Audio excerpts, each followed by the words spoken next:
ये सब कुछ अजीब नहीं? हमारे इर्द गिर्द परियों की वादियां और ऊपर दिलकश आसमान है। मुझे तो यूं लगता है जैसे ये सब हकीकत ना हो।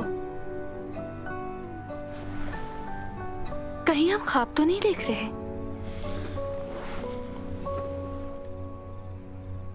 अगर ये ख्वाब है तो दुआ है कभी ना जागे हम। हाँ जरूर।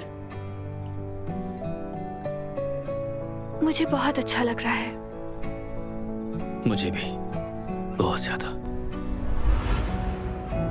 हाय, ये लड़की मुझे मार डालेगी। यास्मीन, बेटा जरा समझाओ इस लड़की को। मैं बिल्कुल अपने होश में हूँ अम्मी। तुमसे कहा ना खामोश हो जाओ। देखो, अगर तुमने उस लड़के को छोड़ा तो समझ लेना तुम्हारी माँ भी मर गई। क्या मतलब फिर आप उससे मिलेंगी नहीं? नहीं,